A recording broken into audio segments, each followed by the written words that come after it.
What up, man? We're live. I don't know if you know, but we're actually live right now. We are live, fully live and direct.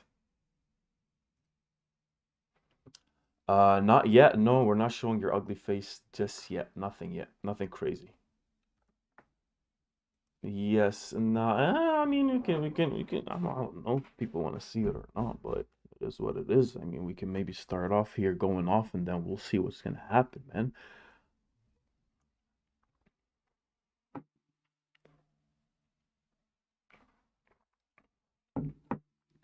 It's been It's been definitely that, man. Today, very good momentum. We're seeing Bitcoin's up 5%. So I guess we probably picked a good day to show our faces, to be honest with you.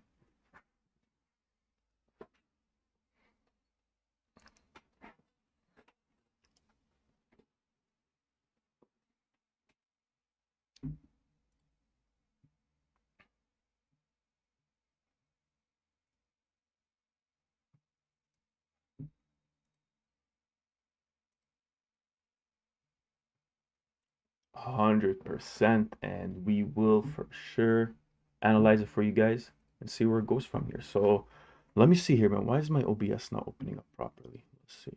Oh, we're good now. Perfect. So yeah, man.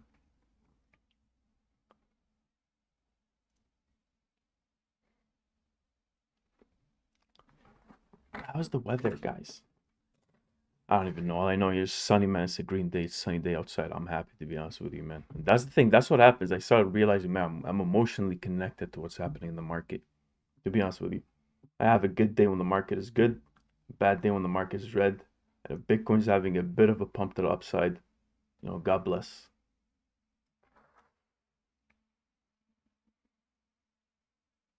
Here, let's see. They're saying they can only hear me speak. Let me see. Speak from your end. Actually, yeah, that's true. I think I am, man. Here, let me just see 1 second here. Looks like it, man. It definitely is. Let's see what's happening here on your end. Where are you muted? Are you muted and are you muted on OBS or where?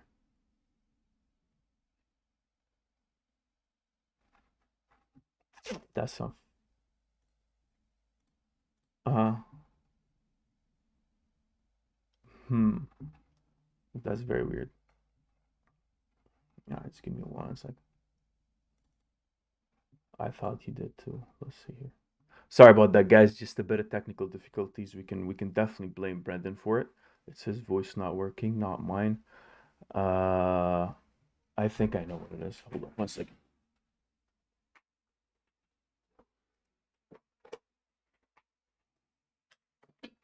We're about to solve this whole issue.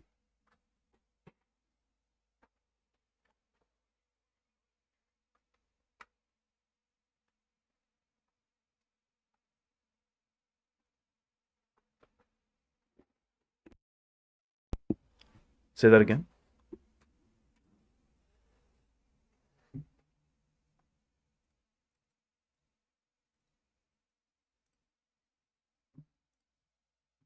Speak now. Hello, hello. Yes, there we You go. guys hear We're me? good to go now. Yeah, Yes, they perfect. can You 100% hear guys, you. you can hear me? Yeah, yeah, we're good to go, I think. All right, perfect, perfect. All right, so where were we, man? No one heard anything you said. Oh, that's very unfortunate. Because I said a lot of very important stuff. And look, man, your censorship of myself needs to end. All That's right. true. You can't hold me down. You can't censor me forever. At some point, the truth will get out there.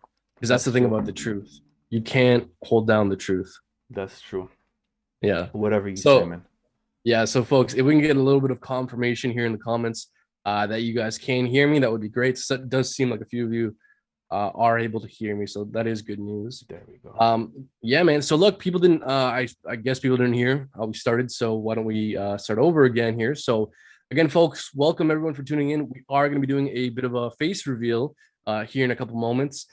Very interesting day to do it because the market is up, man. Bitcoin is breaking out. Ethereum is breaking out. Cardano, Dot, VeChain, Chainlink are on the verge of breaking out. Super, super interesting day. Lots of bullish divergence. It's a good day to be in the market, man. 100%. Looks like Bitcoin is definitely pushing back. This is at 36 right now. 36,202. Something to keep in mind. Yesterday we were talking in Discord, saying anything above the 35K right now is actually good. And there's actually some nice bullish news on the news right now. I mean, we're talking about Morgan Stanley, overall having what they said 228,000 shares on the Grayscale's ETF. Nothing.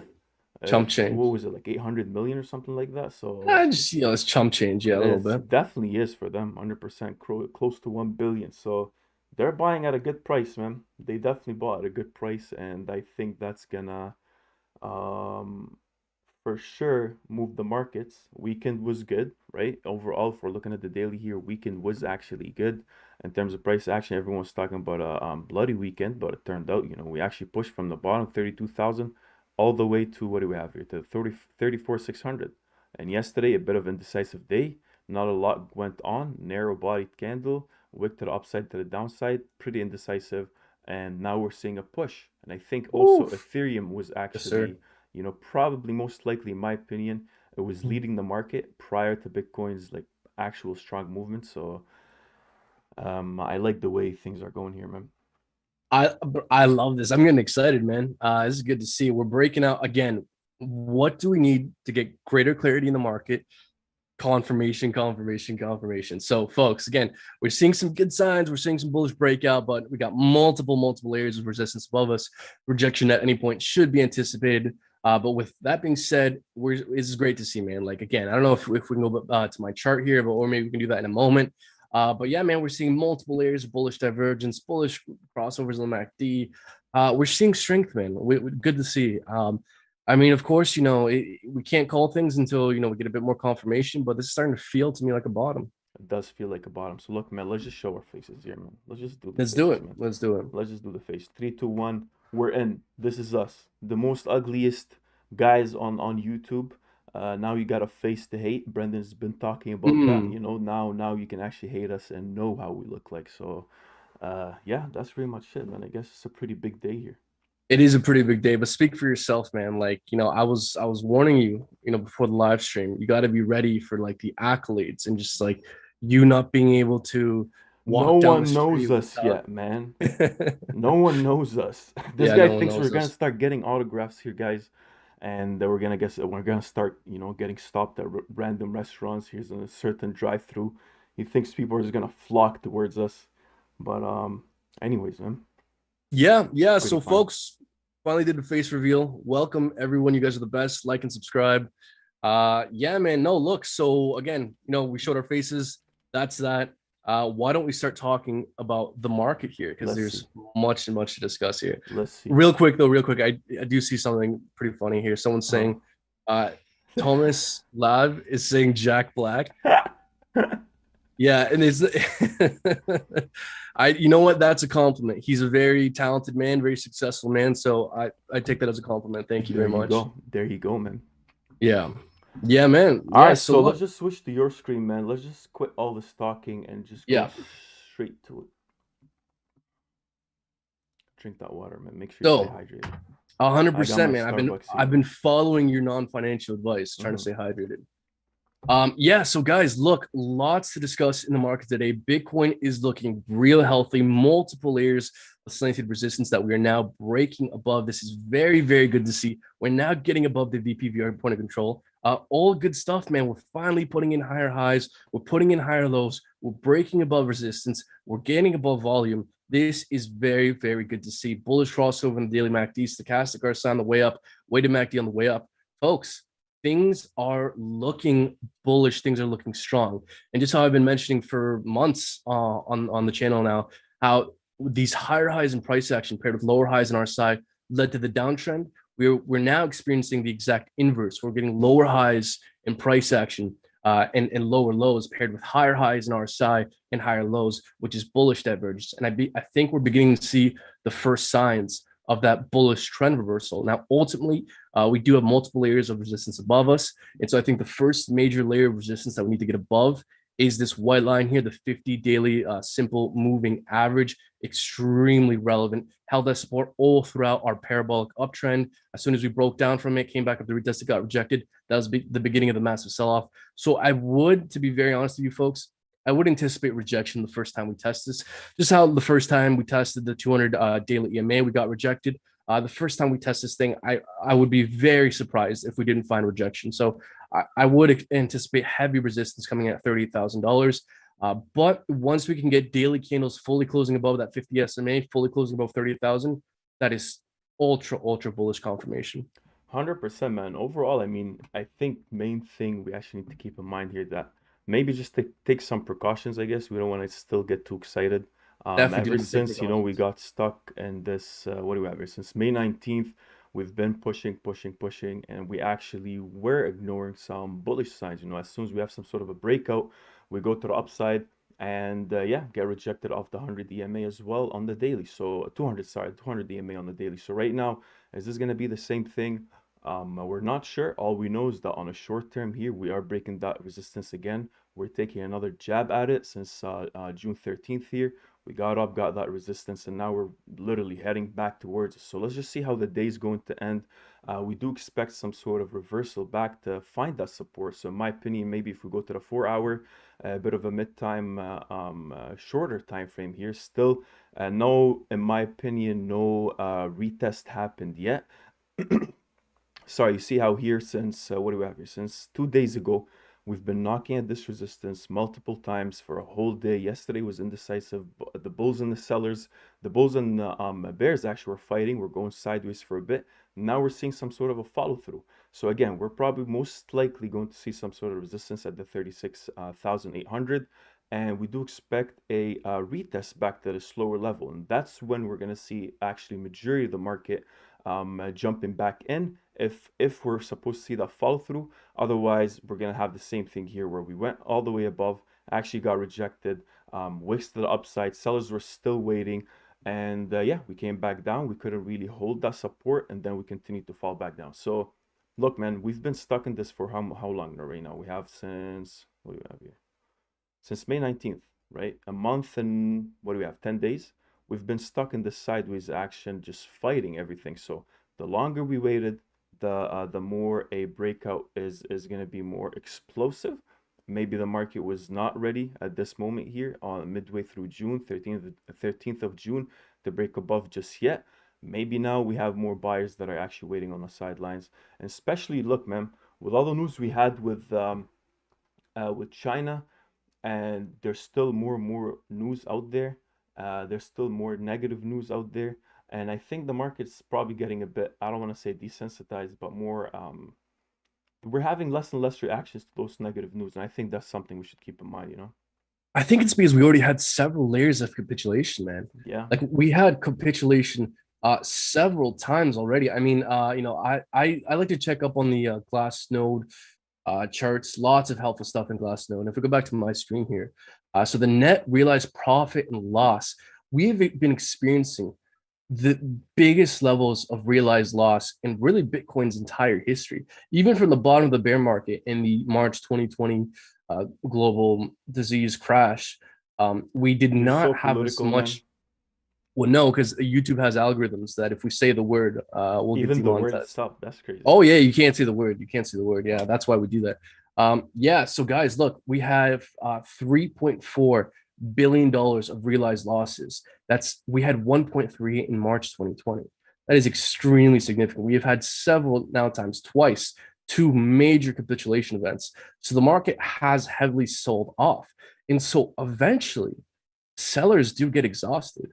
And so again, guys, we need more confirmation. But I mean, things are looking interesting. And look, man, you got to drop your hater mentality because even looking at the 4 hour here, this just cannot break down. Like, look, man, we had a bearish crossover on the way to MACD, wouldn't go down, bullish crossover. Same with the stochastic RSI. So again, guys, we are quite a bit overextended. Falling back down to retest the original breakout point around 34,700 is totally realistic. Again, several layers of resistance above us from the 50-day SMA to volume to this channel line here, from this wick to this wick, can just extend that. So I would anticipate anywhere from 37,000, 38,000 rejection or at the very least resistance there at some point. So again, guys, we never go up in a straight line forever. We've been going up ever since a couple days, since the 26th. So eventually, we're going to have a pullback. We're going to have a retest. It's nothing coming back down to retest around, again, 34,500, 35,000 is not the end of the world. Very realistic. I think we are going to go up against heavy resistance here at 37, 38,000.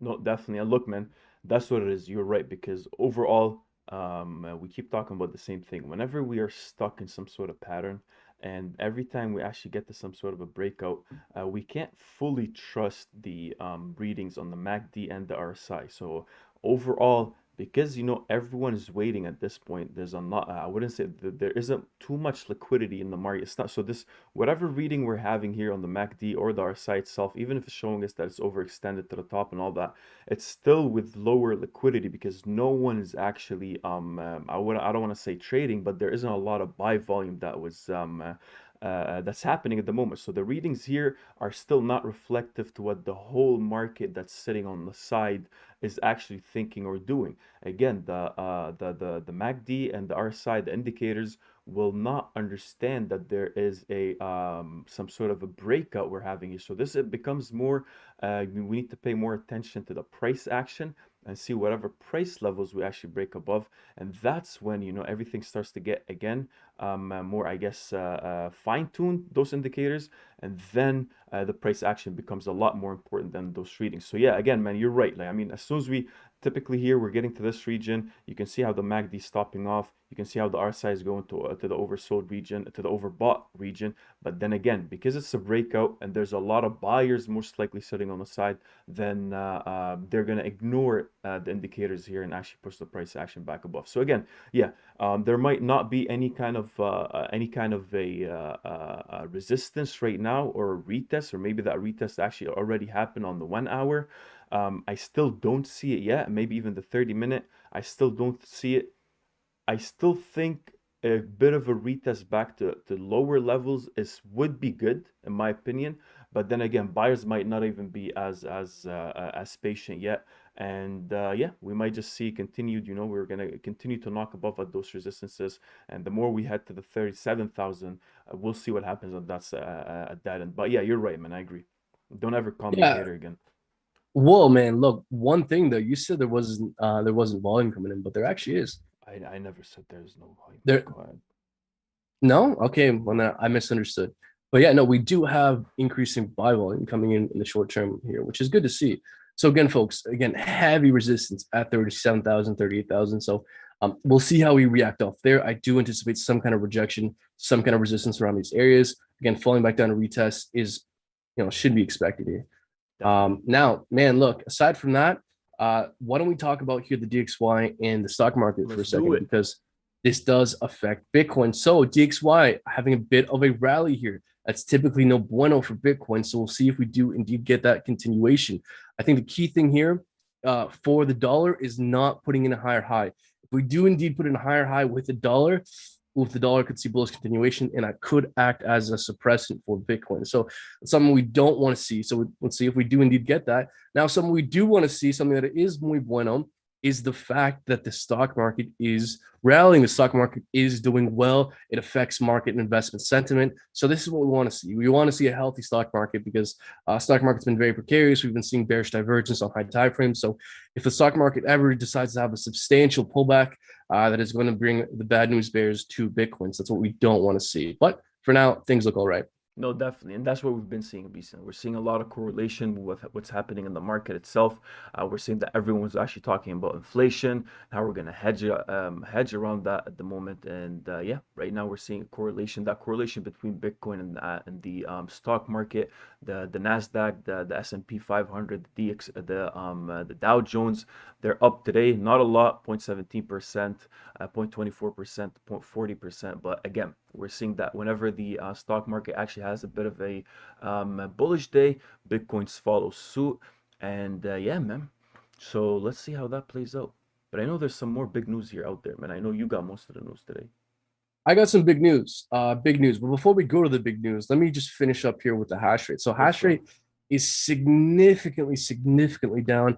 Again, man, like, we've been covering this story for a while now. The Chinese story, where China's clamping down on Bitcoin miners, the banks are clamping down on Bitcoin services, and so we've been seeing all of a sudden Bitcoin miners having to sell off, and what China controlled, what is it, 40-60% of the mining power for Bitcoin, all of a sudden leaving the space.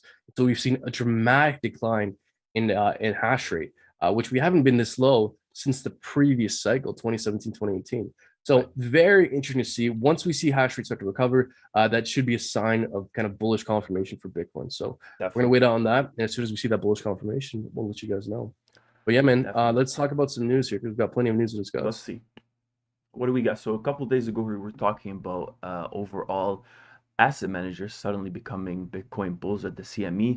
We discussed it. We're not really going to go fully in depth in it, but we're seeing here the latest CFTC data for June 15th shows asset managers having 517 long Bitcoin futures contracts, which overall bets on a rise in Bitcoin prices, a 35% increase over the previous week. The last time asset managers had more than 500 long futures contract was in fourth quarter of 2020, when Bitcoin prices initiated a string of record highs. So now we're also seeing today JP Morgan as well having almost what was it, 800 or 900 million dollars worth of shares, and not MicroStrategy, I keep forgetting the name, Grayscale. Yeah, Grayscale Right. GBTC. So we are seeing that. So that was actually true. This came out a couple of days ago, and we're just looking at data in the market overall. Additionally, this transition comes at a welcome time for the market, as hedge funds, corporations, and retail investors, retail traders have decreased off late their crypto futures exposure by about a third since the start of the year. Having a diverse set of participants adds to the health of the derivatives market, which is, yeah, 100% true.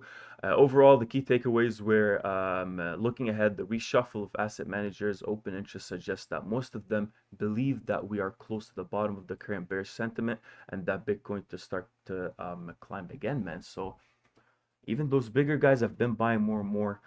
They've been talking about having some sort of a bottom for Bitcoin. At the moment, we've been hovering for almost a month and a half now on the close to the $32,000 region.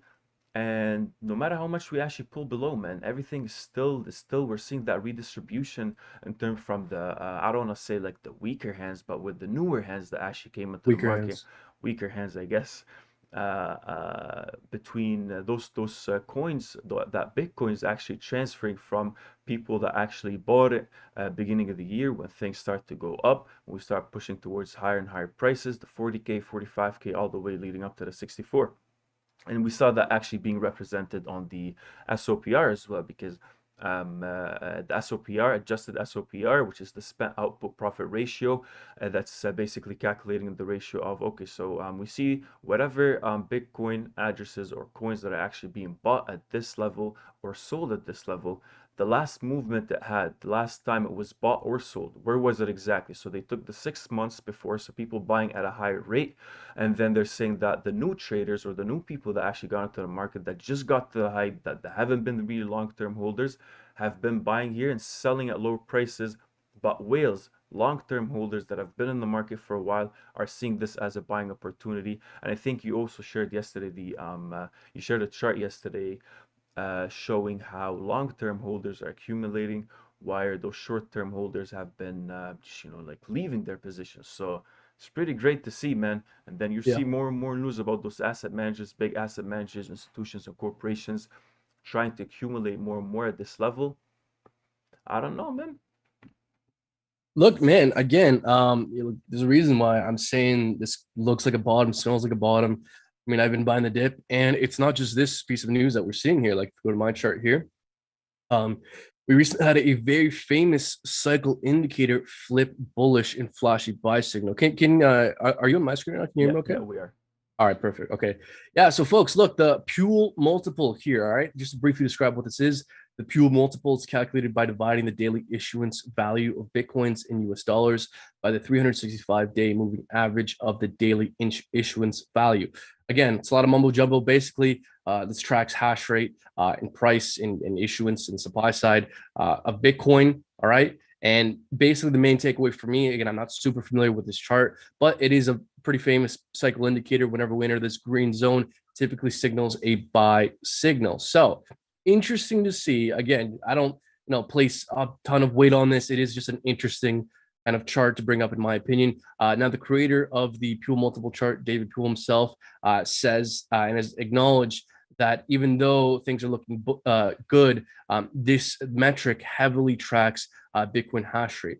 So because hash rate has been severely declining, we are seeing this decline in the Pure multiple. So he's kind of warning that, hey, these results could be a little bit skewed as well. Bitcoin, previous times we dropped to this level, we typically spent a bit of time at these lower levels and did not immediately recover. So again, man, not the it's not the end all be all, but I do think it's an interesting chart. It is a cycle indicator that is flashing a buy signal. So Just another interesting thing chart. to gauge the market, basically.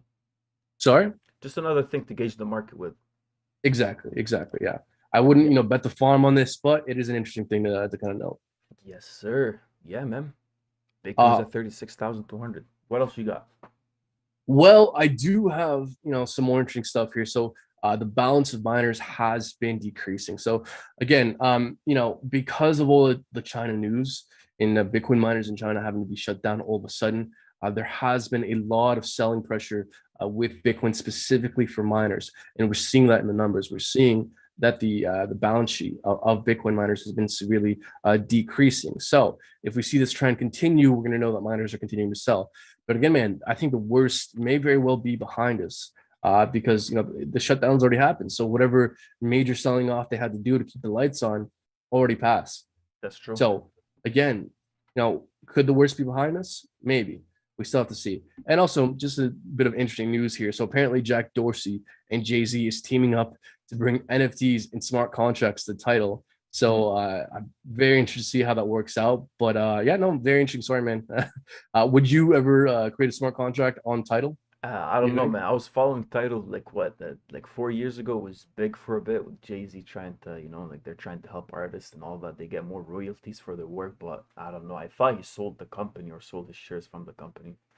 Then again, man, that's pretty good. I mean, that's what we've been saying, man. Overall, I think honestly, NFTs are gonna be the backbone of crypto in the short term for the next year or so. Even Marvel, we shared yesterday, Marvel was actually getting into NFTs as well. You're gonna have something out soon, so people can start hunting for rare NFTs or whatever the case might be. And we know people try to, everyone likes to personalize their life, including their online life, I guess. And people all these games, COD, Fortnite, whatever the case might be, everyone buys new skins, everyone buys new whatever. And now imagine with that, there's only there's that one or maybe five NFTs or those five skins only in that one game or that whatever type of weapon or whatever the case might be, whatever game you're in. So I think, man, overall, it's big. It's big news. We're seeing that use case for crypto, start to flourish more and more, and the mainstream is realizing. So I think, man, I think it's gonna be a good year so coming up.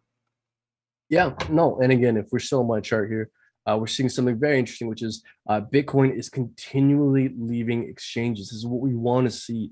This confirmation of the trend reversal. If we keep seeing lower lows and lower highs here, Bitcoin held on exchanges, that's bullish confirmation. Because the less Bitcoin on exchanges, the less potential selling pressure and the less supply. So when demand's increasing and supply is decreasing, price goes up. So this is what we want to see. Good to see kind of confirmation of the potential recovery. We want to see continuation of this. If we keep saying Bitcoin leaving exchanges, very good sign. Definitely. And even Yeah. talking about miners and gentlemen, if you don't mind, overall here we had yesterday Bitcoin miner outflow plunged to 5-year low. That's from also Glassnode report. According to the data provided by Glassnode Analytics vendor, Bitcoin miners are hardly selling any Bitcoin at the moment. I think they sold at the top, obviously, with everything, with all the bullish, with all the bearish signs that came up.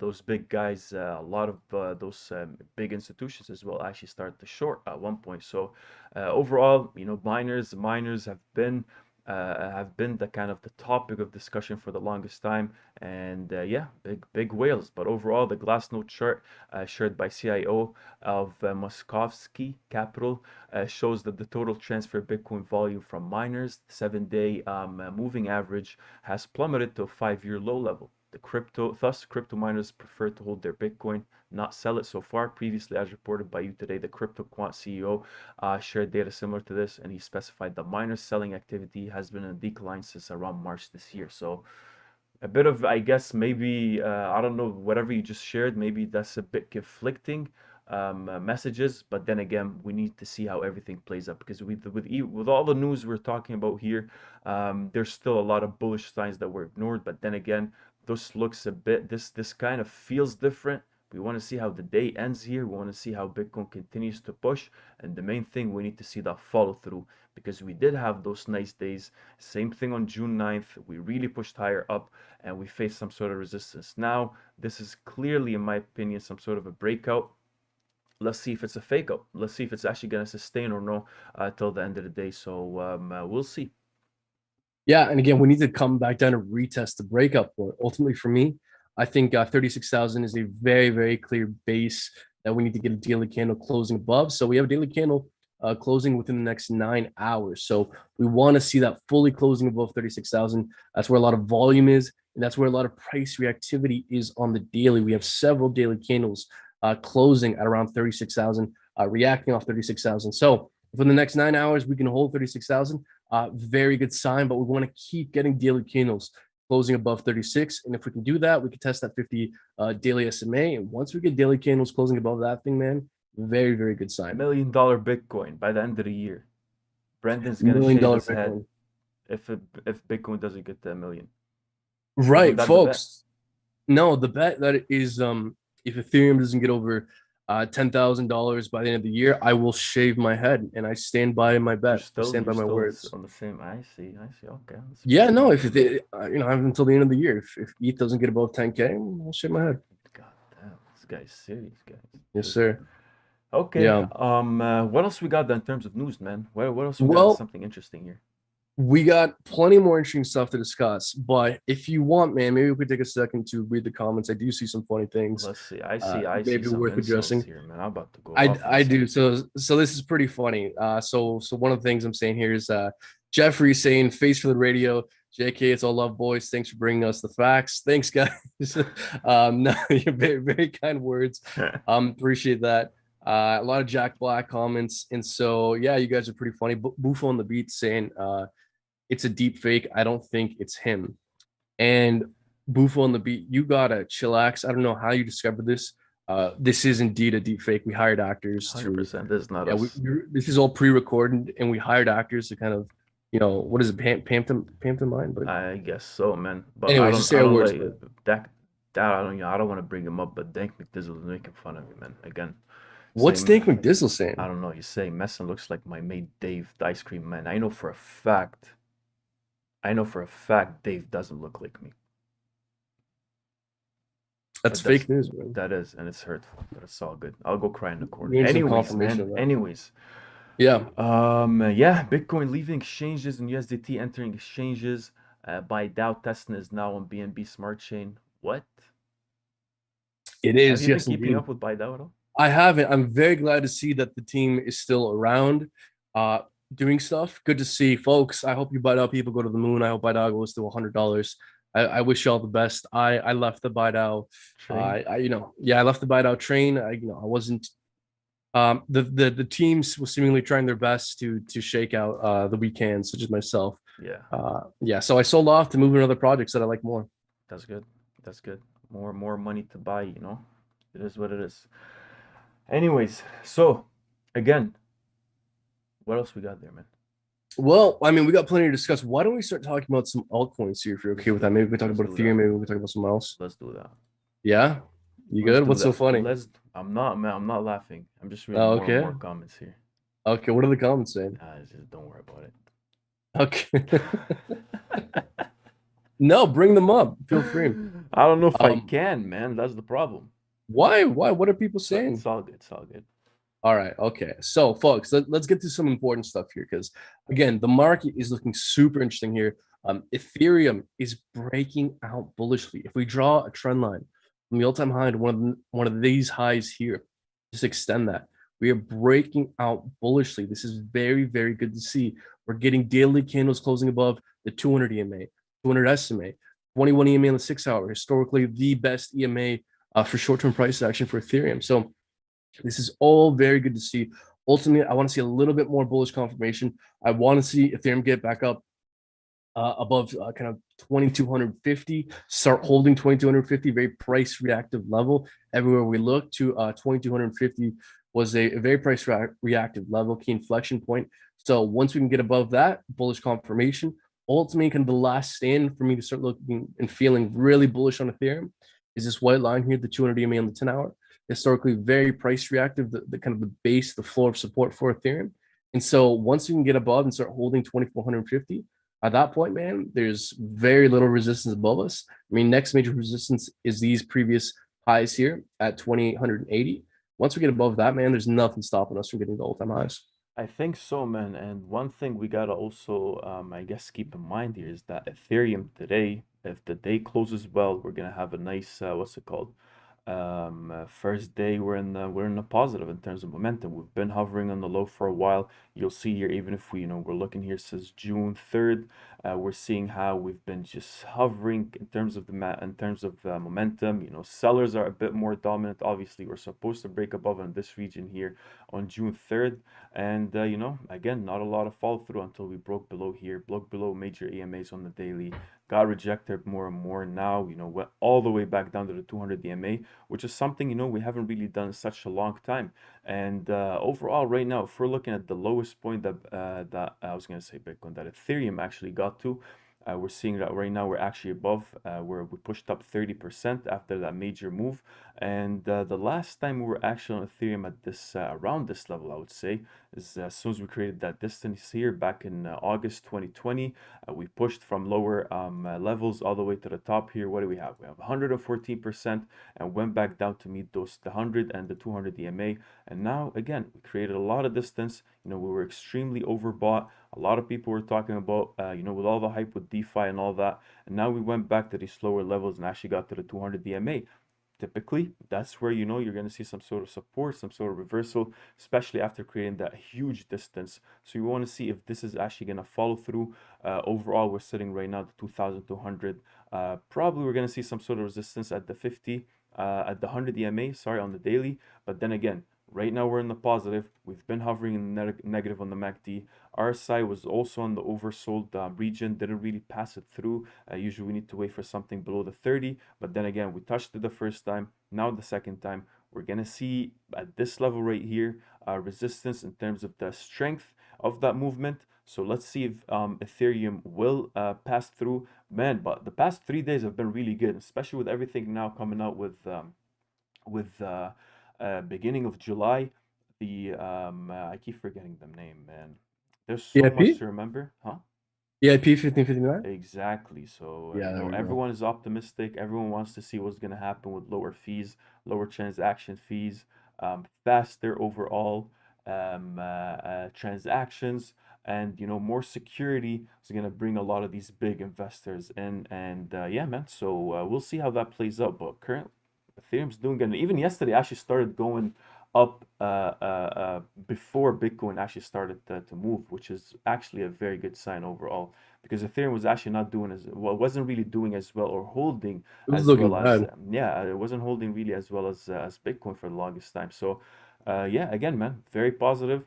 A lot of optimism in the market coming up for Ethereum. So yeah, Also, I love what I'm seeing on the daily MACD there for Ethereum, man. Bullish crossover.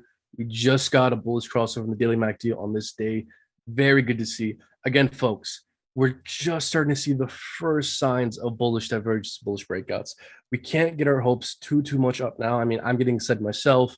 I hope this continues, but ultimately we need several layers of bullish breakouts and bullish retests, and only in that case can we start to be a little bit more confident. So again, reasons think there's a bottom. Ultimately, we need further bullish confirmation. Again, Ethereum has heavy resistance above it at 2,250, then at 2,430, just basically that 200 EMA on the 10-hour. So again, man, things are looking good. Even looking at the Ethereum Bitcoin pairing, we're starting to recover. Good to see. If we see a bit more bullish continuation with the Ethereum Bitcoin pairing, it's ultimately a very good sign. If and when we can break out bullishly from this resistance trend line on the Ethereum Bitcoin pairing, I think this is when we see Ethereum truly start to take off here. So Definitely. that's one of the factors I'm looking out for. Again, time when Ethereum is going to break out. Also, again, new story you mentioned before, but just good to see.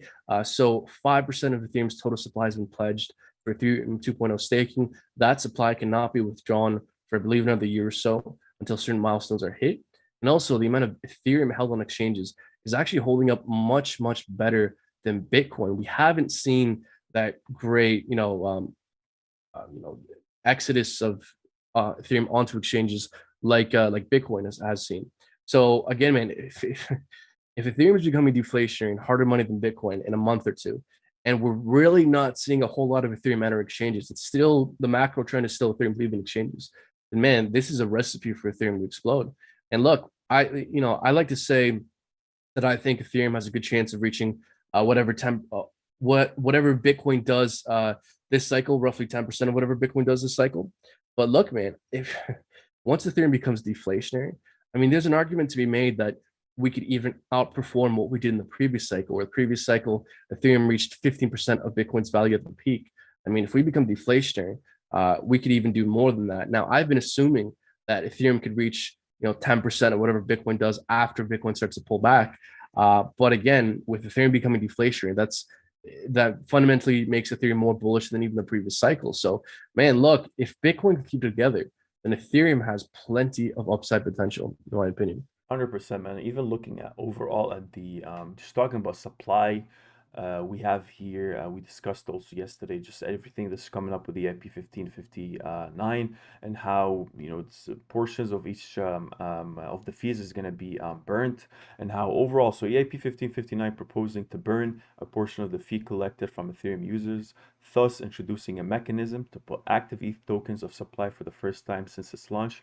Meanwhile, Ethereum's transition from proof of work to proof of stake means replacing those miners with validators. And for you to become a validator on the Ethereum network, a user needs to lock at least 32 ETH in the network's official smart contract, and that will also, again, reduce ETH's active supply. So overall, analysts see as a sign of another bull run, providing the demand for ETH tokens increases against the decreasing supply. Man, so look, we're looking overall lower supply. Obviously, they can create more ETH, but for the time being, moving to proof of stake as opposed to proof of work is going to require a lot more ETH to be staked and not moving in the market. The fact that you're going to burn the portion of the fee as well is going to make it as well deflationary.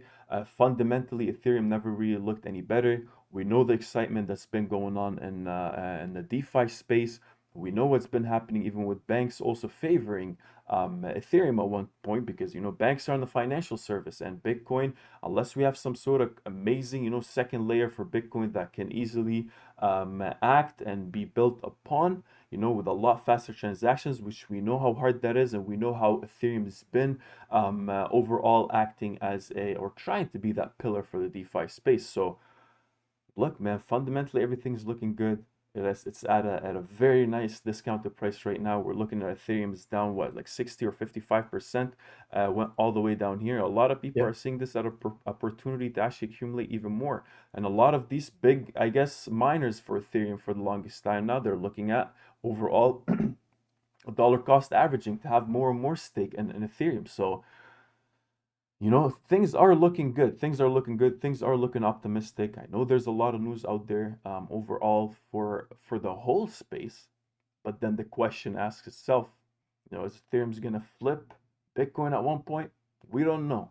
Is that gonna 100% happen sometime soon? We don't know. Is it the next 2, 3, 4, 5, 10 years? We're not sure yet, but we know what Ethereum is capable of. And if all these promises, come into fruition, we start seeing those faster transactions, and we can utilize, and build more decentralized apps on it, and help the DeFi space even more with lending and borrowing and all these.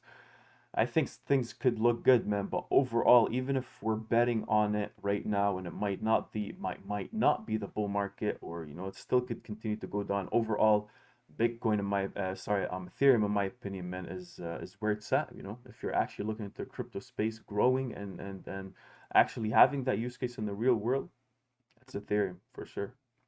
I think so, man. And look, I see a very interesting discussion happening in the comments here. So people are asking, how do you have the confidence to buy? When do you know when you can buy? Well, again, not financial advice, but the first thing I would say is, you're never going to be able to perfectly time a bottom. You're never going to be able to perfectly time a top.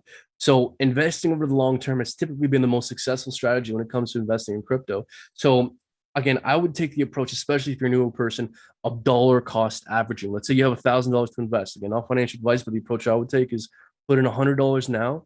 Wait a couple weeks. Wait until we have a red day, and then buy some more. Don't buy all at once. And what I would do is I would follow Bitcoin and follow this channel because Bitcoin's leading the market. And again, we've been going up the past couple days, but eventually we're going to pull back. So I do anticipate rejection or resistance above us. So if Bitcoin comes up, finds resistance, comes back down, and retests previous resistance and holds it as support, or retests the previous breakout point and holds it as support, in that case, we could be a bit more confident of dollar cost averaging. If we come back, retest previous resistance, and solidify it as support, at that point, we could be a little bit more confident of buying the dip. Same thing here with Ethereum. Now, there's multiple areas of resistance, but let's say we pump up here, find rejection, come back down to retest the original breakout point. If we can hold the line here, hold previous resistance and flip it to support, at that point, I would feel comfortable dollar cost averaging there. Breaking up bullishly, coming back down to retest and holding a retest as support is always a good spot to dollar cost average for the long term, in my opinion. 100%, man. And look, man, I gotta address it when I see it. A couple people here are saying, man, nice wig. They're saying that you 100% got a wig on. You're still bald. They saw your face. They still think you're bald. They're not letting go. What do you got to say to that? Look, again, I've been the victim of a propaganda campaign for quite a long time. And look, I've been exploring my legal options. I'm not gonna pull the trigger on anything quite just yet, but the people who've been, organizing this campaign of propaganda against me, just be aware that I am exploring my options. I'm Right? 100% behind it. Just be, you know what, man? That honestly would not surprise me. The amount of jealousy I've Imagine I'm had just to texting people in the withstand. Discord. Just please, guys. Yeah. Man. Yeah, Yeah, but no, folks, this is total fake news. I do have hair on my head, and if Bitcoin does not reach $10,000 by the end of the year, I will have a lot less hair on my head. there you go. There But you for go. now, this is total fake news. There you go. Yeah, Okay. I guess that's what the username is. He's saying he's just opened a short 25x and he's going a to short probably. 25. Yeah, I guess I'm not sure. Are you day trading or are you what But are you doing? What are you he doing? says he's longing ETH 50x, but shorting Bitcoin 25x. Damn, Well, man. look, man, I don't know what you're doing, but if you're gonna do it with our buy link. The link for that is down in the description below. We make money off your trades if you use our Bybit link. Again, a lot of these crypto YouTubers shill Bybit links. I prefer to do it ironically. So again, guys, 100%. we're being silly and we're joking when we talk about these links. 100%. But again, if you're gonna make silly, ridiculous trades, definitely do it with our link. Link for that is down in the description below. Yes, sir. Luke Yeah, is asking, but do you have to learn technical analysis and then learn about fundamentals? You can learn, they're both very both. complex, yeah, very complex, I guess, new things or concepts to learn. But then again, I would say look at the fundamentals more because obviously you need a lot more time to learn technical analysis, overall technical analysis. Fundamentals are going to push that price action up, and then technical analysis is going to tell you, where the next stop would be, or we're going to lag in terms of price action. Maybe you should wait for a bit. Maybe you shouldn't buy Bitcoin at 65,000 right now, right? Maybe you shouldn't. Oh, what? Are you? Maybe, man, maybe that's the way to go. I don't know. Hold on, I'm just trying to understand here. I want to just because this is a new concept for me. Are you suggesting that you should not FOMO buy massive run-ups and that perhaps you should wait for a pullback and buy the dip? Is that what you're suggesting? 100%. That's exactly what I'm saying, man. That's Bro, exactly what I'm saying. revolutionary. It is revolutionary, 100%, man. Wow, But that's yeah, great, man. Great, yeah. learn both fundamentals and technical analysis, 100%. That's what I would say. Learn both. Again, guys, we're heavy into TA technical analysis. We love learning about fundamentals. And they honestly complement each other. Like a lot of the time I see with crypto YouTube, people are only purely TA or they're only purely fundamentals, and they seemingly seem at odds most of the time, but they're not. They complement each other. So learn Definitely. both. Yeah. 100%. 100%. I Um, don't I know. also Yeah, go ahead. just real Keep quick cutting. here. No, keep cutting me off, man. Go ahead. Well, this is important, man. This is a Go ahead. super guys. We're bringing you guys the real important stuff here. So Dank McDizzle saying I had a hairstyle like that. I think it was back in 1984, and I think he was referring to me just because you're wearing a hat. Folks, you got to understand. The barbershops are closed where I live, so I I have unfortunately no access to a haircut Damn. for the time being. So yes, we are currently living under lockdown. So 100%. 1984, man. That's like really way back. 1984. That's way, Yeah, way, yeah. way back, Dank. Yes, sir. Um, Look, man, I don't know if you noticed or not, Mm. but VeChain is up 16%. Let's take a look. VeChain is really up. I don't know if you want to talk about VeChain, but Oh overall, wow, VeChain's up a lot. VeChain is really up, man. Everyone is looking at I feel VeChain. good about buying the dip. There we go, man. If that's what it is, if that's where you're feeling like you want a 25x leverage, like our boy Curtis or whatever his name is, Luke. Oh, okay, that's what his name is. Then definitely, man. Today we pushed from the 79 or 7.9 cents to 8 cents. Now we're sitting at the 9 point some cents. Obviously, we're reaching some sort of resistance at the moment here. I do expect this is we're looking at the daily, so we're obviously going to see some sort of resistance right now at the 9.6 cent region. Again, usually you should have been, if you wanted to enter this, in my opinion, right now, and you don't want to see any fluctuations happen, you should have been entering at lower levels. Right now, it's a very bullish green candle. At one point, sellers are going to come in sometime during the day just to take some sort of profit, in my opinion. But then again, VeChain, I want to give you credit, man. You talked a lot about was it the 200 EMA on the 6 hour or the daily? Hello? 6 hour, 6 hour? six Okay, so hour. we're looking at the daily here, I guess. But overall, we're gonna look at this at the moment. This is where we tried to find that support when VeChain was really going down. Bounced off of a couple times. You'll see here this candle exactly where buyers actually started to come in. Moved up, up, up, and then 55 EMA came to bring us down. Again, we got a bunch of resistance. We got a heavy resistance at this guy over here, the 200 DMA, and we got the 55 EMA and the 100 DMA literally waiting for us at the 11 cents. So overall, first thing, we need to at least break above the 9.7 cent region, see how that plays out, see what's going to happen overall on the daily. Today's the first day we're actually moving to the positive as well, just like Ethereum. We just discussed it. VeChain's been hovering in the negative overall in terms of price action. Now, first day we're actually going back up, so let's see how that plays out. RSI again, a double bottom here, so we reached the 30, the oversold region, went above, and again now we visited again. Let's see if that's also going to push the price action above as well. If we're looking at the 4 hour, pretty clear, I don't know, pretty clear breakout again in my opinion, but then again, we've been seeing those breakouts being ignored and sellers continue to come back in to bring the price action down. Sorry to be, sorry to be a party pooper. I don't want to be a party pooper, man. But again, we care for you, and we want to make sure you're not losing money right now because I don't want to enter here, man.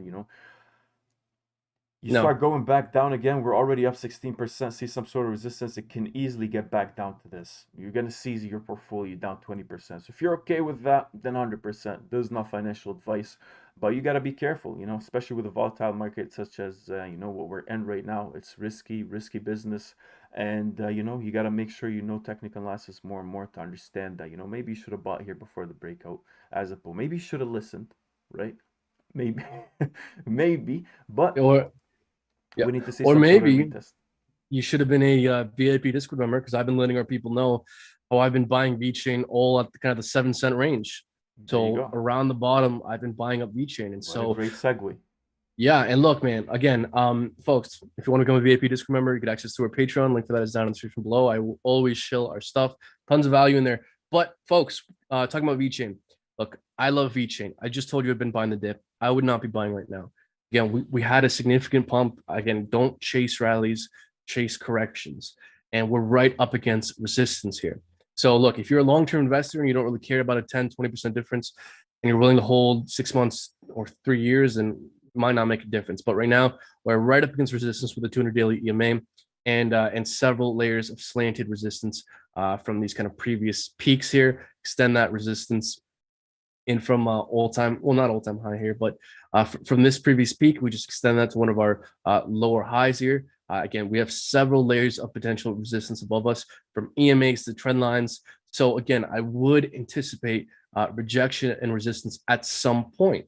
And so if VeChain does indeed, come back down and put in a higher low, that's a good sign to see. Or if we break above the 200 EMA, come back down and retest it and hold it as support, at that point, I would buy back in. Because look, man, at this point, we pumped, but we're right up against resistance. So waiting for a breakout and then a retest of resistance is probably the best thing to do when you're right up against resistance right now, because you don't know if it's going to break up, if we're going to see continuation, or if it's going to come back down. So if it comes back down and puts in a higher low, great, buy the dip. If we break out bullishly, come back down, retest, great, buy the dip, because we can see more continuation in that case. Ultimately, for me, the main takeaway for VeChain remains the same. It's white line 200 EMA on the 6-hour, super critical, clear base of support all throughout VeChain's parabolic growth, like to be very price reactive moving forward. And so for me, the ultimate kind of last layer of support that we need to get above for VeChain for me to be ultra confident of the bull market continuing is, again, this white line, which is currently at about 11.5 cents. So if we can break above 11.5 cents, come back down and retest it, at that point, I could confidently buy into VeChain with the understanding that it's likely that we have plenty of strong support below us. Now we can see a far more bullish continuation. 100%. Man, maybe if we even look at the 1 hour here, in my opinion, same thing. If we're looking, you'll see how as soon as we broke this, so this light blue line is the 200 EMA, and if we're looking at the 1 hour, as soon as we actually broke below it last time we broke above it, more confidently, was on 31st of May. So beginning of the I would say, yeah. So 31st of May. Yeah, I don't know why I'm not reading this properly. We went all the way above.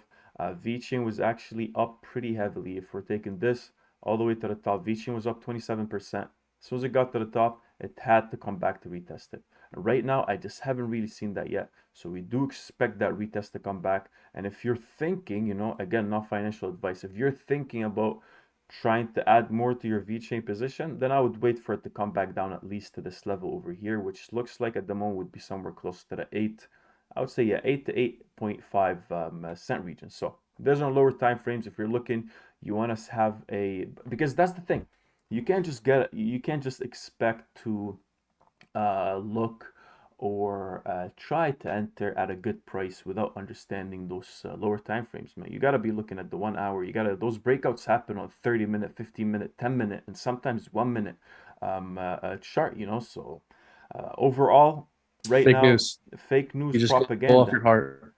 Is that what it is? On tuition? You just go based off your emotions, whatever you're feeling in the moment, with our bybit link. There you go, man. I guess that's the move. But again, if you want to enter this, I still think it's overly bought right now, and I don't see that we fully came back to retest this confidently.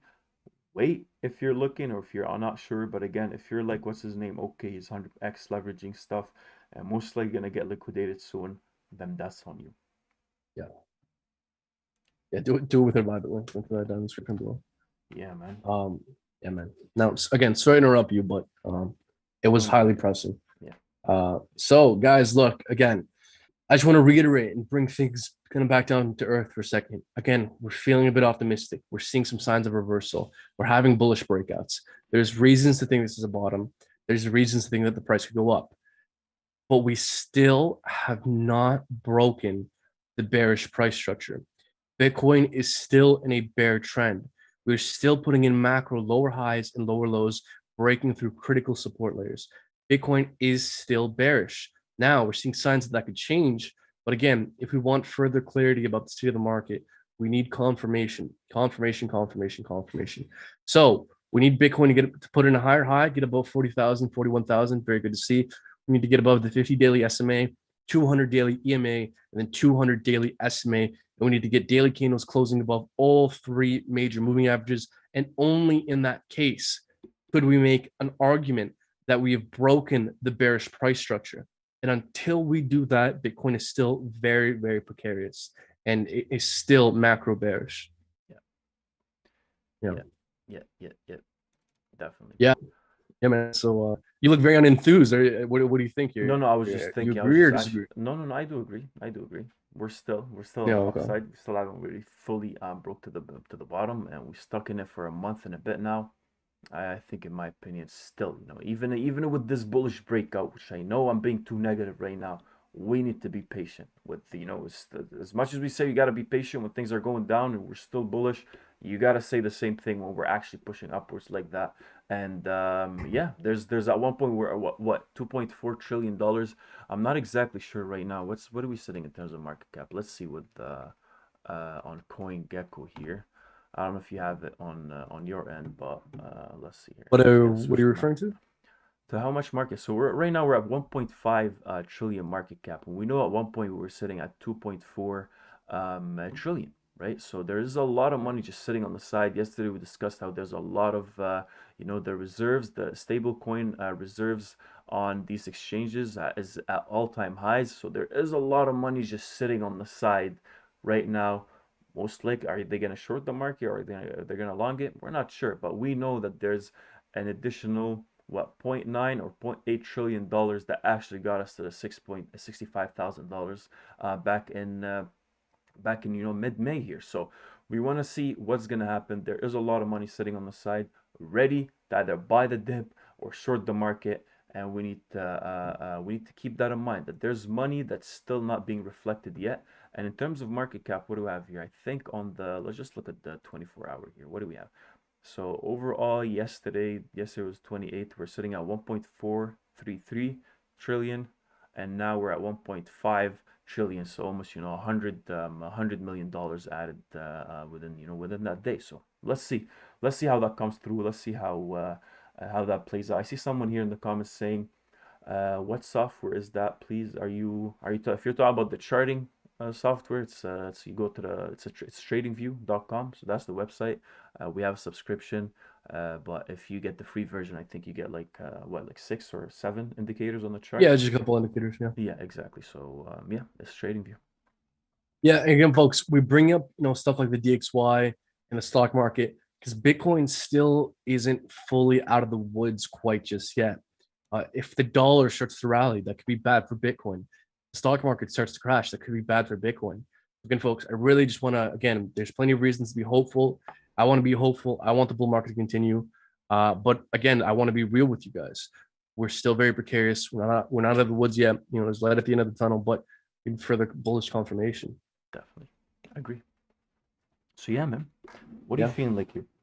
Well, why don't we start taking a look at some altcoins? By the way, you're wearing a pretty nice shirt, man. Where'd you get that shirt? Where did this some text just showed up on the screen here? I don't know why. Let's see. Someone? 1 second. Just give me 1 second here. All right, no worries. Don't panic. I see Dank McDizzle saying Brandon is one of the whales. I don't know if you're referring to my what you're referring to, but I'll take it as a compliment either way. Appreciate that. Yeah. What else? What shirt are you talking about here, man? Are you talking about the Millionaire the Moon shirt? Is that what you're talking about? I am talking about the Millionaire the Moon shirt. That is a gorgeous, gorgeous shirt. Now, definitely is, man. You want to tell people how do you get that shirt? How do you? Because look, man, like that's a gorgeous shirt. Like if I saw you wearing that shirt, I'd be like, wow. I would stop. I would compliment you. I'd be like, that's such a gorgeous shirt. You must be like super into high fashion. You'd be like very knowledgeable in the culture and what's something up and up. So you want to explain to people how you can get access to that shirt? No, because out of nowhere, which I actually didn't even know about, right? So Patreon. If you're in the VIP, I think it's the 3rd tier we have. The 3rd tier. What did you call it again? Moon Academy General Lieutenant / Sergeant, something like that. Well, I mean, you were the one who insisted on officer ranks. I wanted to give you guys respectable ranks. No, it was you. So, folks, again, that is Messon's call for sure. 100%. But yeah, man, I don't know where I saw a package on my front door, and I open it up, and then lo and behold, it's the Millionaire the Moon. It actually looks good. I love it, man. It does look good. So, folks, again, become a VIP. Just remember, get access through the Patreon. Link for that down in the description below. If you get sign up for the 3rd tier after 3 months, you get that gorgeous shirt. I think it's 2 months. 2 months. Yeah. Yeah. I'm gonna have to wear that one tomorrow. So man, look, I see a lot of people. Y'all should be giving away a free shirt. We should do that. Bluff on the beat. That's a great idea. We're gonna find a way to do that. I mean, we're billionaires, man. I don't know, putting a couple millions in free shirts, that's not a big deal for us. Yeah, not yet. Hopefully one day. But look, gorgeous shirt, bro. Appreciate it, should man. do a shirt giveaway. I'm about to start Um, blushing here, man. Appreciate it. Thank you very much. yeah. So look, man, we're seeing lots of altcoin requests. I'm seeing some people suggest Super Farm. What do you think, man? Let's talk about Should we Super take a Farm. look at Super Farm? Let's talk Yeah. about All Super right. Farm. All right. Are you I see still someone going saying, through their website and buying random NFTs? Is that still "Who? happening? You? Me? Yeah. No, no, no. I invest in the protocol, not the individual works of art I see. myself. I see. Yes. Okay, that's nice. Yeah, I'm a bit more of like an investor. Right, That's right. no. Yeah, so you don't collect random NFTs, huh? Okay, that's fine. Maybe one day. Maybe one day. But man, look, Super Farm. I saw someone say it's dirt cheap, and I happen to agree. My chart's still loading, but I guarantee you it's down quite a shit ton from all-time highs. If we measure it, yeah, oh my god, look at this, man. Look at Holy, this. Look at this. We're down 91% that's crazy. from all-time highs. Guys, fuck a bear market. It already happened. This thing's down 91% from all-time highs. I mean, I might just go buy some more after this live stream. It's pretty low. Did they put anything out recently? I know they have some sort of developments on their website or whatever they were adding. Like you could Nothing stake major. NFTs and Yeah. So earn. you can actually now stake your super farm to earn gems, and in gems you get access to these NFTs. Again, through these NFTs, you get greater utility within the super farm ecosystem. So look, I'm a fan of super farm. Number one, Elliot Trades. I think he's a really smart guy on top of this shit. I like the idea of bringing greater utility to NFTs. Interoperable marketplace. So they're one day gonna move into the video game space. I like what they do, so I like the project. I think it has long term, or at least a fighting chance of long term staying potential. I definitely do not think Elliot Trades is going anywhere. And so, because the long term brings the greatest return on investment potential, this project is probably going to stay here over the long term. Probably has high ROI, and we're down 91 goddamn percent from all time highs. I mean, folks, come on. This is a bear market These discount. are, What yeah, could be a bull market? exactly. It Yeah. is actually a bear market. This is 91% down. Holy. I might buy some more literally after this live stream. There you go, man. Yeah. Maybe next now, if you're good with Super Farm, we can talk about Cardano. I see some people Sure. actually asking about it. And Hey Jay is saying, "Whoa, cool face reveal, right on, guys. Love your stuff, man. Thank you all for watching. If you like the live stream, make sure you press that like button. If you're new, make sure you subscribe. We have 114 people. I don't know, I can't see the likes, but make sure you support us. Try And opening actually, your eyes. I have very small eyes. You got to open them. It's a problem, okay? I find that if your eyes are closed, you often can't see what's happening.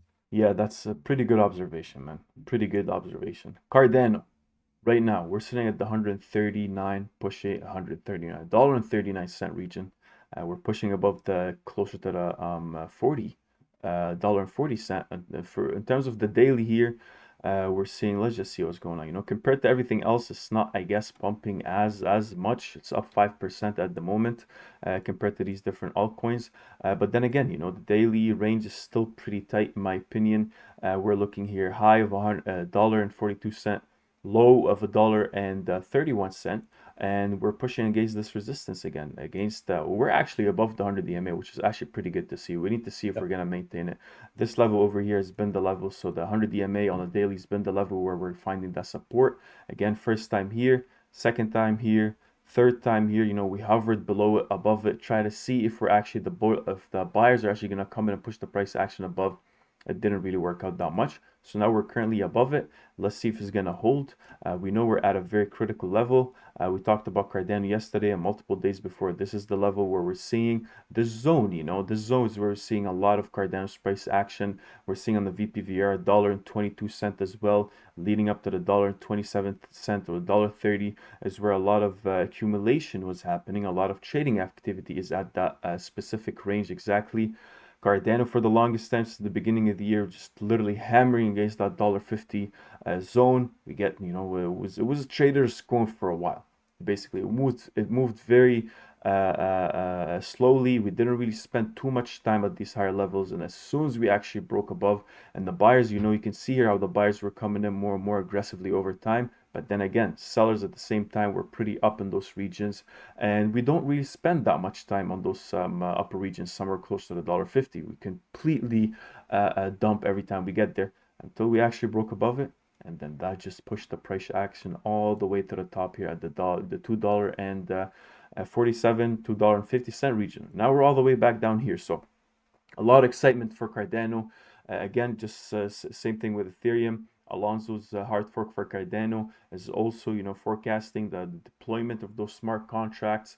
More optimism for Cardano. They've been having those workshops and having a bunch of developers there, practicing and training, and but try, seeing how those decentralized applications are gonna start being built on Cardano.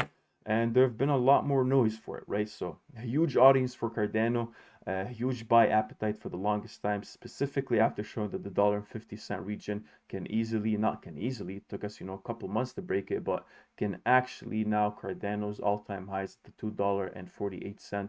And yeah, man, right now, we know if we're looking back at Cardano's price action, daily EMA is where we actually typically find that very nice support after we create that distance. And guys, you can do this. Everybody can do this. It's not really rocket science. Once more you delve into technical analysis, you start seeing how those EMAs actually act like magnets. They attract that price action and repel it away. So basically, we try to we find that resistance every time we really push away from it. Pushes us back down at it. We find that support. Look here exactly. As soon as we pushed up, what do we have here? Cardano back in November 2020, pushed from the bottom here, so from the 8.7 cent all the way to the top here, 111% increase in price, all the way to the 9.7 cent region. We drop back down to find support where exactly at those EMAs. As the first stop, the 55 EMA, we push back above, and then we eventually actually met the 100 EMA. And that's where we're sitting at exactly right now. We're sitting exactly at those levels. We're trying to hover above them. Very strong support. We should find those buyers actually try to jump in at that level. And one of the telling candles that we actually, we were actually live streaming this again. We were downtrending since May 16th, and once we get a candle like this, an indecisive candle, which is telling you the market is indecisive of the current trend. The current trend was a downward movement ever since May 16th. We're getting to a heavy support or a level or an EMA, the 200 EMA on the daily, where we're looking at the history of Cardano's price action. We typically find buyers step in, coupled with the fact that it's indecisive. Sellers tried to push the price action below it to the dollar. Buyers came in, tried to push above again. Not a lot of selling happened on that day. Buyers tried to push and fight, and now look what we're seeing. Cardano right now pushed from the bottom we had here from the low at the dollar, and now we're sitting at the $1.38, and today we actually pushed at $1.42. So 41% increase in price action. So it signaled to the market that this is where we should be getting in, where we should be expecting buyers, and we are seeing some sort of follow through. Doesn't mean we're gonna just fly all the way to the top. We do have major resistance ahead of us, the $1.46. So I expect to have that resistance happen sometime soon. And yeah, man, we're bullish, but there's a lot of work ahead of us. Right. And again, that's kind of the main theme with the entire market right now, which is we're seeing signs of bullish trend reversal. We're seeing bullish breakouts, but we can't get our hopes up too much quite just yet. We need to wait for pullbacks. We need to wait for bullish retests. We need to wait for further confirmation. Don't FOMO, impulses, FOMO dips. Also, for me, again, this 100 daily EMA, this white line for Cardano is critical, folks. Whenever you're trying to find when an uptrend will end, either on high time frames or low time frames, I typically like to find a moving average that hugs the entire length of the impulse, and we test and hold as support. In this case, for Cardano, on the macro time frame, on the daily, it's the 100 EMA on the daily, this white line here. We tested it several times all throughout a parabolic growth, and we held it as support. Until recently, we've been breaking below it, which typically signals the end of the uptrend. So it's super critical. Even still, it's crunch time for Cardano. We got to get daily candles fully closing above this white line, the 100 EMA on the daily. 1 or 2 daily candles closing above $1.38. We have to see that happen, because if we don't see that happen, then this could be a rejection. It could be bearish confirmation, and Cardano could fall right back down. So this is super critical as well. It seems like we're holding $1.31 for now, another very critical zone. If we find rejection right now, we could fall back down and retest $1.31. $1.31 has got to hold super price reactive.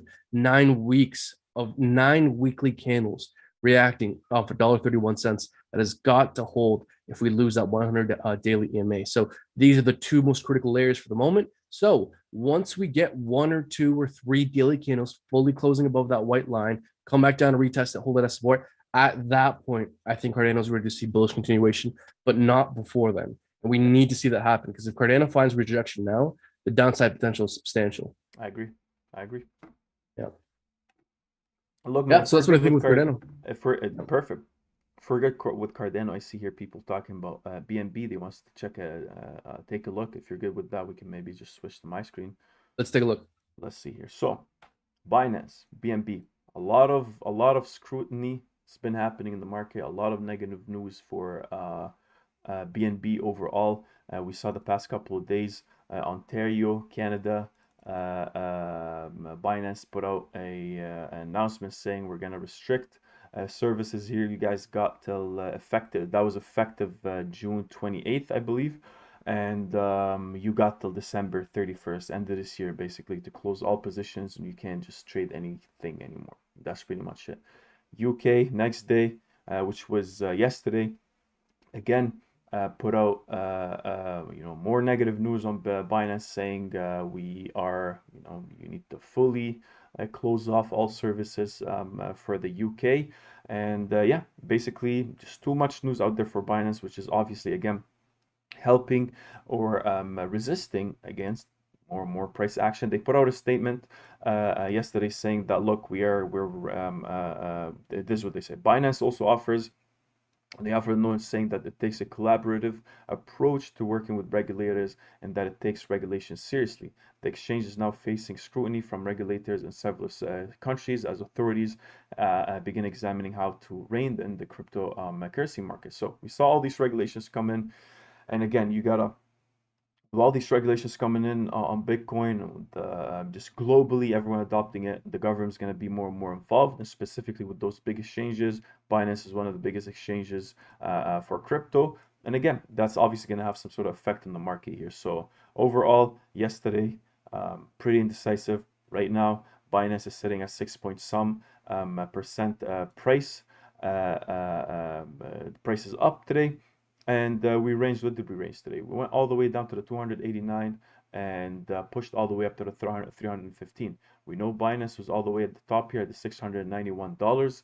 So it's pretty low right now in terms of price action. And again, same thing with the US, right? Whenever the US start talking about regulations on Binance, they had to create Binance US to actually continue to operate. So again, them putting out the statement that we're regulation friendly and we know we want to collaborate with the government to make sure this continues to go, is the same thing going to happen with the UK. And I think Japan at one point started saying the same thing. You're seeing governments globally right now overall cracking down on those exchanges. Same thing, I think, even in Canada with Qcoin, I think, and Bybit, same thing. They're just gonna see the paperwork. You gotta make sure you're compliant with our regulations, and we're gonna see how that play out. But then again, Binance is currently sitting at this price level. Again, like we're talking about with Cardano, it's sitting at the 200 EMA. Majority of those altcoins are sitting at the 200 EMA. Do I think all this negative news is going to affect Binance price action? Um, if the US at one point was talking about that, and then they actually came up with Binance US. I think these guys are smart enough to understand where their user base is and where the market is. We know China as well, again, halted all these services as well, and then Binance and other big exchanges started halting those services. So uh, be a bit wary, be a bit make sure you don't jump in fully. In my opinion, the bigger the institution is, the bigger the exchange is, the more riskier it comes. You need to pay attention more to the news and how regulations are playing out. But then again, in terms of just price action, exactly, we are at that 200 EMA. We do expect buyers to come in. How fast and how big is that momentum going to be? I'm not really sure. I can't really factor in those news. But then again, you got to understand that we are seeing just a bit of retracement happening at the moment. If you go to the 4 hour, maybe, again, we're finding that resistance at the 100 EMA on the 4 hours. So a lot of resistance at the 313. Not until I see Binance actually flip above the 340, 344, when I will really fully start to fully paying attention and see how the market is gauging all the news and all the negative, I guess, FUD, whatever you want to call it. Right. Yeah, sure, man. I agree. But for me, I think it's pretty clear. I think we just got to start flipping resistance into support. And so the first major layer of resistance is this 200 EMA on the daily, like you've mentioned. And so for me, we have got to get daily candles fully closing above this thing. I want to see 2 or 3 days of BNB holding above $300. And only in that case would I start to feel a little bit more comfortable of buying the dip. And also, we are forming a bit of a wedge formation here based off this peak here to this one here. Just extend that, likely to be resistance. So we are forming a bit of a wedge pattern here, and we still have not broken out. So what I would do to be a little bit more confident about BNB is wait for a breakout, wait for it to come back down and retest the breakout point. If we can flip previous resistance, come back down and retest it, hold it as support, then in that case, we have more upside potential. So wait for the breakout, wait to see daily candles fully closing above 300, wait for a bullish retest. And in that case, we could be a little bit more confident buying the dip as well. It's also interesting to know that we are getting a bullish crossover on the daily MACD. So again, we are seeing those signs of bullish divergence and that strength building up. Ultimately, what we need is further confirmation, confirmation, confirmation, confirmation. Confirmation, confirmation, confirmation. Yes, sir. I agree, man. 100%. Yes. So Yeah, yeah, man, we're looking we're in an hour and 30 minutes here. We talked about a bunch of altcoins. What are you thinking here, man? well, look, man, again, we can talk forever. We can keep going. Maybe we can mention Chainlink or something. Is it all right if I bring up Chainlink briefly? Maybe we can Of course, man. wrap up just because, look, this is endlessly interesting. So It is. I love Chainlink. Chainlink is super undervalued in my opinion. Chainlink is essentially a bet that smart contracts will continue to have more use case and will continue to need more information. And that's a bet I'm willing to make. And that's what Chainlink provides. It provides data to smart contracts. And so if smart contracts are to grow in their use case, they're likely to need more information, and therefore oracles are likely to be needed moving forward. And Chainlink is the leader in the oracle space of the Ethereum ecosystem. So for me, man, Chainlink at what is this? See how much are we down for multi-mize? At a 30 or 62% correction for multi-mize is a screaming buy. But again, folks, if you want further confirmation, wait for a bullish breakout, wait for a bullish retest, and only in that case can we be more confident that the uptrend can continue. I would anticipate resistance here at the 200 EMA on the daily at around $25. So I would expect resistance at $25. Again, if we are forming this descending triangle, so if we do break out, get final rejection, but come back down and retest bullishly and flip previous resistance into support. And if we can hold that, 618 Fibonacci retracement, then on the second attempt, we have a better chance of breaking out above that 200 daily EMA. Yes, sir. Even if we're looking here at the 4 hour as well, we'll see that we can see how the 100 EMA on the 4 hour chart on a mid time frame.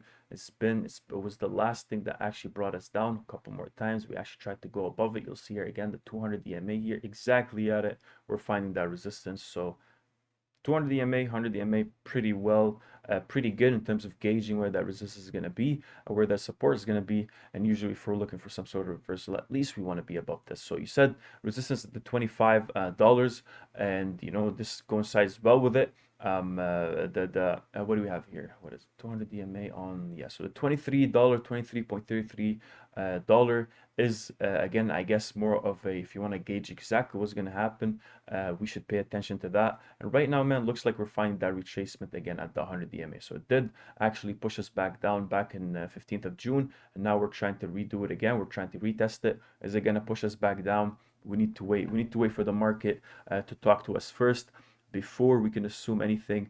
And yeah, man, I think you're right. That's what it is. We are bullish. Today is bullish. Chainlink, it looks like it's been moving nicely upwards. We formed that double bottom. Sorry if this was too loud. We formed that double bottom here at the $15, $15.7. I forgive you. Um, uh,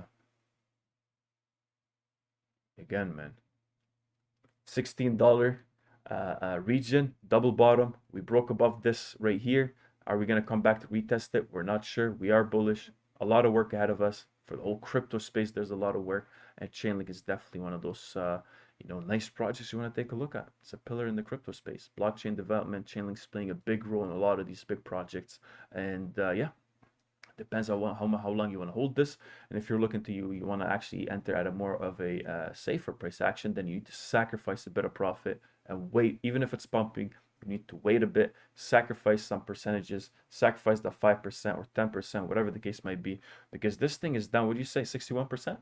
62. 62%. It's okay to sacrifice a good 10-15% to make sure you're coming in at a good price. To buy more confidently, 100%. Yeah, buying in at a higher price, but if you're buying in on a retesting confirmation, yes, you might lose a couple percentage points, but what you're buying through losing those couple of percentage points is you're buying with greater confidence that the uptrend can continue. That's why it's important to wait for confirmation, wait for bullish retests, because sure, you might lose 1 or 2%. But if you wait and you buy on a bullish retest, then what you're buying with that 1 or 2% is the confidence that you have an increased chance of the uptrend continuing. So again, folks, resistance above us. We're still in this descending triangle. I love Chainlink. I believe in it over the long term. I think over the long term, Chainlink is going to reach the hundreds of dollars. With that being said, the short term is still unclear. We could correct much further. We could enter an extended bear market. Anything's possible. So if we want to be confident of the recovery continuing, wait for a bullish breakout from this ascending triangle, and then wait for a bullish retest. If we break up bullishly, find rejection at some point, there's endless layers of resistance above us. I do anticipate resistance and rejection at some point. If we come back down and retest what was once previously resistance and solidify it as support, in that case, the uptrend can continue, but not until then. Again, guys, confirmation. Wait for that confirmation. Yes, 100%. Agreed. Yeah. Yeah, man. Look, so again, man, you brought it up. We've been streaming for an hour and a half here. Again, we always try and go for about an hour. We're over an hour. Maybe we could start wrapping it up. Is there anything kind of you want to get off your chest? Anything you want to summarize here? No, I mean, like right now, let's just pay more attention to Bitcoin. The market is bullish. Everything is trying to go up. Then again, we need to see what's going to happen. Let's be patient. We've been patient for the past, month and a half, 2 months, even more now. We're looking since May 19th. So it's been really a rough month and a bit, 2 months, pushing to 2 months. So we're at the last batch here, at the last kind of leg down.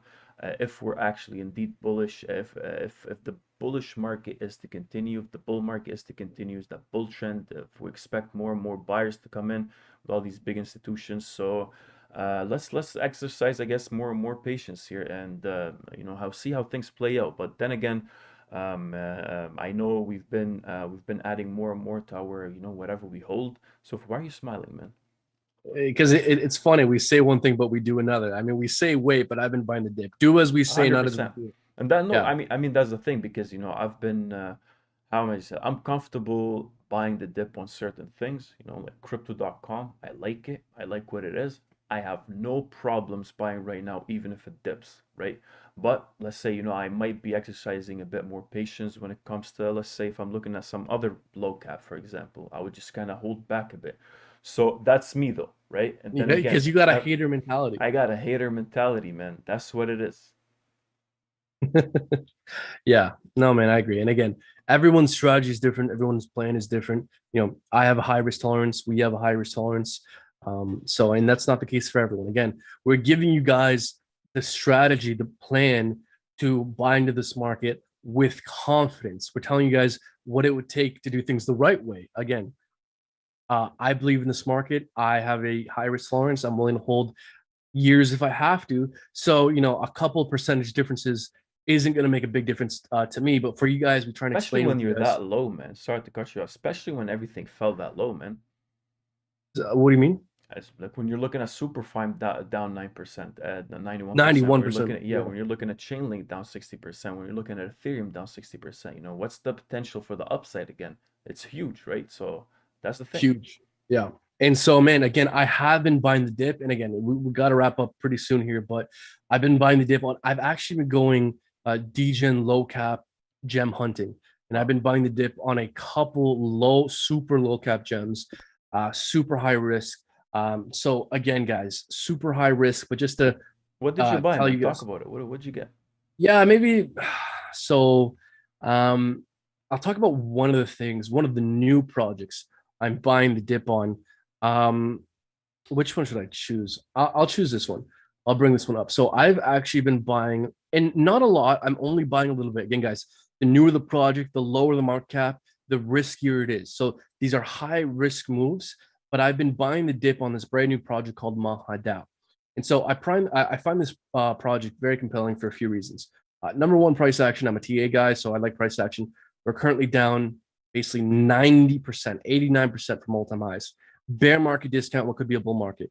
What this project does is it's very interesting. So MahaDAO, this protocol creates, I wouldn't call it a stable coin, but a crypto, literally a currency that's backed by gold, Bitcoin, and other assets. So it's kind of like a stable coin, except it's backed by, again, multiple assets, not just US dollars or something. So very interesting concept. MahaDAO is the governance token of the ecosystem. So again, folks, if crypto adoption is just in its beginning stages, then I think crypto is likely to be used as money. I think Bitcoin and Ethereum and a lot of these other altcoins we discuss are terrible uses of money because they're appreciating assets. Why would you ever want to spend something that's going to do a 10x over the next 5 years? It doesn't make any sense. So something like MahaDAO fills that need for a actual currency that you can spend. And so, guys, look, super new project, super low cap, highly risky, no guarantee that this thing ever catches on. This could go to zero. But again, we're already down 90% from all-time highs. The worst of what's possible has literally already happened. And look, I'm gonna try and pull up the market cap here on my other screen here. So while I do that, do you have anything you want to say? Anything that pops out to you? No, I think it's good to diversify, man. Knowing what the crypto market is, knowing, you can, it's good to have a bigger portion of your portfolio and Bitcoin and Ethereum and whatever those or whatever I would say. So Ethereum, Chainlink, those blockchains that are actually making a difference. Matic, for example, I don't mind buying Matic right now Oh yeah, whatsoever. We've been adding on our Matic positions.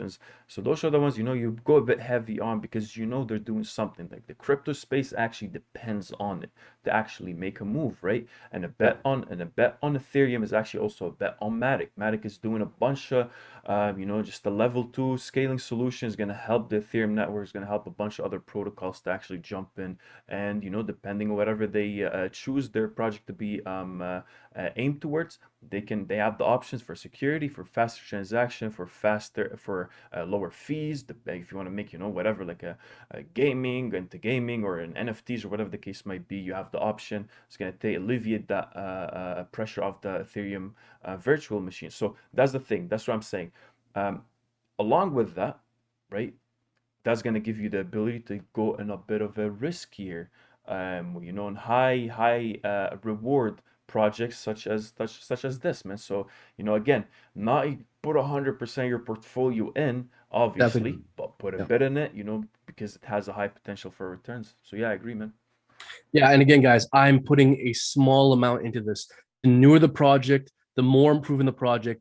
Typically speaking, not financial advice, the less you should put into the project is the less long-term staying potential it has. So again, this could, be adopted and do great, but I don't know. So I'm only putting in small amounts. Again, super low cap, $4.6 million market cap on this project. That is dirt cheap, super, super low. And as well, man, just because we're on the topic already, if you don't mind, I want to mention another low cap. Let's go. This is one I always mention. Decenter. This thing is up 23% on the day. I've been honestly hoping for more of a dip so I can buy more of this thing. This is my favorite low cap gem. And if the bull market comes back, man, It's the a upside problem. potential. This is, again, guys, this is my favorite low cap gem. I've been buying every single Decenter has every 30%. I've been buying every dip of this thing. And I really hope this thing crashes further because I want to buy more. So look, this thing's $11 million market cap. It's essentially a competitor to Basic Attention Token. Basic Attention Token is a browser that pays you in their token for using their browser. So again, the thing about Basic Attention Token, the thing about Decenter is that they're trying to solve the problem that browsers take your data, sell it to advertisers, and pocket all the money. These projects like Basic Attention Token and Decenter are trying to give you value back for providing your data through giving you either discounts in their marketplace, like in Decenter, or paying you in their native token, with the ad dollars they produce. So very bullish on this thing over the long term. Super bullish quarter. They've been releasing their mainnet. Tons of development happening, and this thing is down a shit ton from all-time highs. So if you actually measure it from all-time highs, we're currently down, 77%. Again, bear market discount, what could be a bull market. We actually crashed 92% from My all-time highs, goodness, man. My goodness. screaming buy. So again, folks, we're right up against resistance. If Bitcoin crashes, this is going to crash hard. You need to be aware that these low caps are super risky. And if Bitcoin loses 30,000, this could fall to, I mean, a shit ton more. So, Yes. folks, be aware of the risk. Be aware that we're right up against resistance. I would not be buying right now. I'm waiting for a dip. Again, I think we're likely to find, rejection at this resistance here, come back down, maybe to kind of, the 10-cent region at around 10 cent is probably where I'd be looking to buy the dip on this thing. I agree, man. I agree. And that's, I think, one of the things we also need to maybe clarify even more, that a lot of those projects as well, they don't have, not everyone has a strong hand such as Brendan here. He's been holding the low cap gem market. He's been putting all his billions in. He's been making sure that, it doesn't fall. He's been holding this whole thing on his back, that's for sure. But again, these slower caps, you'll see that have sellers selling quicker than those bigger caps, than Ethereum, than Bitcoin. That's why Bitcoin's been holding good, because it has a huge user base. Same thing with Ethereum, same thing with Chainlink. I guess not Chainlink, not so much, but then again, I can't hear you. high reward. You can't hear me? Oh, I can hear you now. I couldn't hear you before. Sorry. My bad. It's mine. My internet is bad. Let me see what I No, can that's do. fine. So yeah, man, that's what it is. High reward, but again, coupled with higher risk. So make sure you understand that. But then again, man, you're the low cap gem expert, so you're the sensei for all this. Yeah, and again, guys, look, I could keep going and going. I've been buying the dip on a lot of low caps. Ultimately, folks, become a VIP Discord member. I let our people know exactly what I'm buying at what price. Literally, as I'm placing the buy order, I'm on my other screen typing up what I'm buying and at what prices. So, folks, if you like what we do, you want to support us, want more access to ourselves, and if you want to know what we're buying and when, become a VIP Discord member. A link for that is down in the description below. And man, I'm telling you, if this has another substantial dip, I'm gonna end up being a decenter whale. So I know you were, man. I'm looking forward to the day I'm a decenter whale and I can move the market with my purchases. Who knows? Maybe one day, man. So, Maybe. folks, again, we've been going on for a while. Ultimately, I want to thank everyone for watching. You guys are the best. Maybe we could start to wrap up here, share some final thoughts. What are you thinking? Yeah, no. I guess that's pretty much it for us today. Maybe we'll see whatever we'll put out later on through the day. Again, thank you guys for watching. Appreciate it. Thank you for all the likes. See, this channel is way underrated. Hey Jay 2009, thank you. We've been working hard to make this happen, and again, I guess it's only time that can tell, but we'll see how everything plays out. But then again, yeah, let's wait on Bitcoin. Let's see this bullish momentum, how it's gonna play out till the end of the day or the next couple of days. See what's gonna happen. Everything, it's we've been patient for the past couple of months. Continue to exercise that patience, and yeah, man, today's good. Today's good for me. I'm happy today. I'm happy to. I I'm got my happy to. Starbucks. I drank the whole coffee, venti, cold brew. I know I got you You hooked to that. you got me hooked on Starbucks. Big time, man. Listen, look, I've been a big fan of making fun of Starbucks people, rightly so. They're terrible people. Their character is just bad. Again, guys, jokes. I'm kidding. I'm being silly here.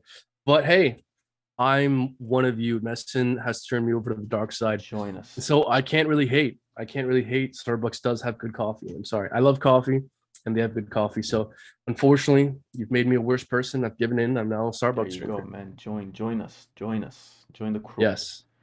Yes. Again, join us in our Discord, join us in our Patreon, like and subscribe, all that good stuff. For me, man, just to begin to wrap up here, I would also want to say how Bitcoin is still in a Bitcoin, folks. Look, listen. Bitcoin is still in a bear trend. All right, we're still putting in lower highs. We're still putting in lower lows. We've lost several major macro support levels. Bitcoin is in a bear trend. We're seeing signs that that could change, but ultimately we need confirmation. We need to get back above 41K, 40K, get daily candles close above it. We need to get above the 50 daily SMA, 200 daily EMA, 200 daily SMA, get daily candles fully closing above all those three moving averages. And only in that case can we make the argument that we've broken the bearish price structure. And until we've done that, Bitcoin is still very precarious. So, folks, exercise patience, wait for dips, wait for bullish retests, don't FOMO, and stay tuned to this channel because anytime anything significant happens, we're going to be letting you guys know. So, folks, thank you all so much for watching. Appreciate And it. I'll throw it back to you, man. That's it. Thank you all for watching. Thank you for being a part of this. Appreciate you. Make sure you stay safe, stay smart, and stay hydrated. I'm gonna say this every end of the live stream 100%. moving forward, man. Yeah. Anyways, so are we gonna show our faces the next live stream? yes. Yeah. Okay. Thank God. Okay, because I wasn't ready to show my face this time, but Yeah. next time I should be good. We'll show our faces. And perfect, man. Awesome. Yeah. So folks, stay tuned to the next live stream. We're going to be doing a face You're reveal. something else, man. You're something else. Thank you. Thank you. I appreciate that compliment. Okay, guys. Thank you very much. Appreciate it. Stay tuned. Have a great day. Love you all.